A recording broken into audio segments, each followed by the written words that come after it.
Esse é o Ancapso e nós vamos falar agora sobre um áudio que foi vazado contendo uma informação do juiz auxiliar do Alexandre de Moraes, ele reclamando da situação de trabalho lá no gabinete do Alexandre de Moraes, dizendo que é muito pressionado, que o ministro cobra um monte de coisa e quer meter o bedelho em tudo e não sei o que lá, e ele estava numa situação muito ruim, que ele queria sair do gabinete já há bastante tempo e que não tinha espaço porque achava que as coisas iam melhorar, iam se acalmar, e aí o pessoal continuava de novo com esses ataques absurdos.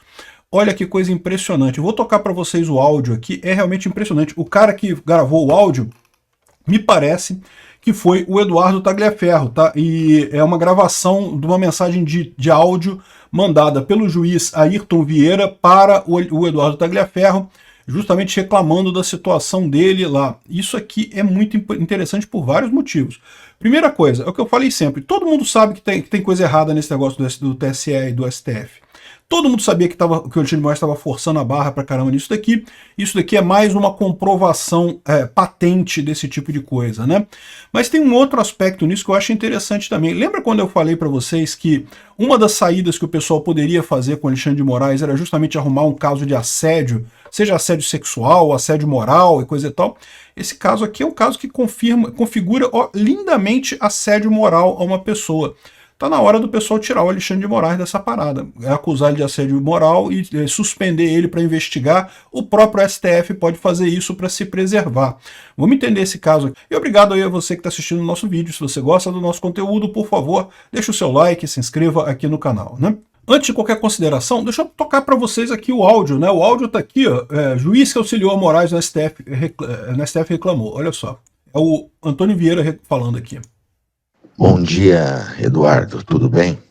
Olha, realmente a coisa está feia, viu?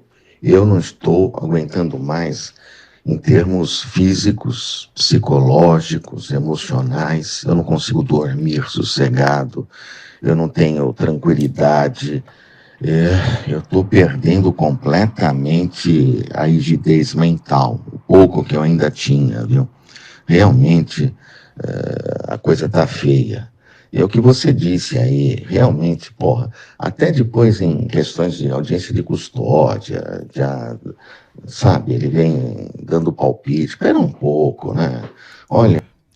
Repara o que ele está falando aqui, está falando que está perdendo a rigidez mental, a coisa tal. Isso, na lei, é justamente um caso clássico de assédio moral. Quando o patrão força tanto o empregado a ponto do empregado perder a condição de rigidez mental. Então, cara, já está configurado aqui assédio moral aqui, já está configurado só nessa declaração do cara. Se ele quiser fazer, se quiserem fazer isso, já está configurado o assédio moral, né? Outra coisa importante de notar aqui, ele está falando com o Eduardo Tagliaferro, né? Chamou o Eduardo, né? Certamente o Eduardo Tagliaferro. Outra coisa que tem aqui é que isso já foi depois das audiências de custódia do 8 de janeiro, então o pessoal já está reclamando, né? Porque já foi um sufoco na época da eleição. Na eleição já foram forçados a um monte de coisa.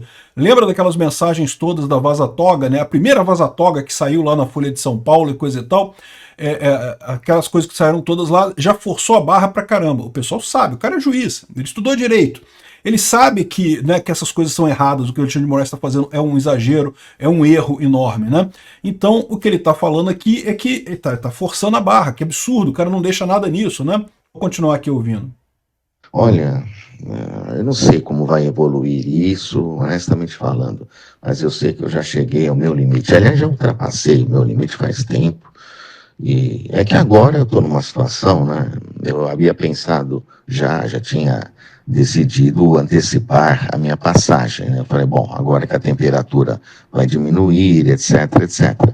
Só que voltou a subir de uma forma exponencial. E agora eu fico... O que ele está falando aqui? Provavelmente ele estava querendo sair já na época das eleições, mas aí ele falou, agora que acabou as eleições, que o Lula assumiu e coisa e tal, a coisa meio que acomodou, eu vou pedir demissão, vou pedir para sair, para não ter mais isso. Mas aí veio o 8 de janeiro, e aí veio toda essa confusão, todas essas coisas todas, e daí acabou obrigando ele a continuar com Alexandre de Moraes. Né?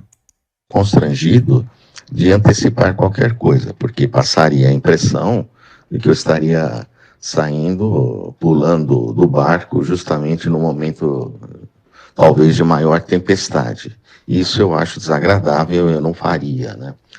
Deixando, no caso, o ministro na mão. mas está muito, muito, muito difícil. Minha família está sendo extremamente prejudicada. E toda essa situação, além de tudo, né, do trabalho, porque se a situação do trabalho fosse boa, tudo bem. Mas essa situação, sabe, pressão para tudo quanto é lado, cobrança, o que a gente fala não tem crédito, tudo para anteontem. Estamos cercados também de gente que, como você escreveu aí em cima, sabe? Então é muito difícil, muito difícil. Ou seja, ele está reclamando da condição de trabalho no gabinete do ministro, né? E esse tipo de coisa é o que eu falei para vocês, né? Então, duas coisas que você tem disso daqui. Primeira coisa, é claro que o pessoal sabe que está fazendo coisa errada, está mais do que evidente que eles sabiam que estavam fazendo coisa errada, estavam fazendo justamente pressionados pelo Alexandre de Moraes, que exigia esses resultados. Tanto no caso das eleições, da época das eleições, em que eles faziam a censura dos posts do pessoal da direita, perseguiam o pessoal da direita durante as eleições, mas aí depois veio o 8 de janeiro, aí eles começaram a exigir também que não, que temos que continuar, temos que prender esse pessoal todo mundo na cadeia, não sei o que lá, uma pressão muito grande, o pessoal reconhecendo que estava errado. Esse é o primeiro ponto. Já é um ponto importante pra caramba isso daqui, tá? Isso daqui certamente vai ser usado. Isso aqui mostra um outro tipo de problema que o pessoal vai ter agora com essas mensagens que vazaram do Eduardo, do celular do Eduardo Tagliaferro. O Eduardo Tagliaferro tá lá na Europa, né? Inclusive o Alexandre de Moraes continua perseguindo o cara, né? Negou a desbloquear a conta dele aqui no Brasil, que segundo ele é usada para pagar alimentos para as filhas dele aqui no Brasil. Cara, isso é um absurdo. Em qualquer processo judicial, ninguém corta totalmente a conta da pessoa que tem filhos menores, porque você precisa pagar as coisas para criança, né? Mas o Alexandre de Moraes não tá nem aí, meu amigo. Esquece jurisprudência, esquece súmula do STF, esquece tudo. Tem que cortar imediatamente o dinheiro todo do Eduardo Tagliaferro, não sei o que lá, porque, né, cara, porque não sei, não tem motivo, né? Em tese, você cortar, bloquear valores da pessoa é quando ela fez alguma coisa de errado e tá usando esse dinheiro para se defender, porque, para pensar, em tese, a punição só deveria acontecer depois que ele for declarado culpado. O trancamento de contas correntes, esse tipo de coisa, é só para você garantir que a pessoa não está, sei lá, tentando esconder provas ou tentando fugir ou alguma outra coisa. Não é o caso, né? Ele saiu aqui do Brasil legalmente, não tinha nenhum impedimento para ele ficar aqui no Brasil, ele não era obrigado a ficar aqui no Brasil, né? Então, ou seja, o Alexandre de Moraes agora bloqueou a conta do cara aqui, ainda colocando em risco a família dele aqui no Brasil ainda, né?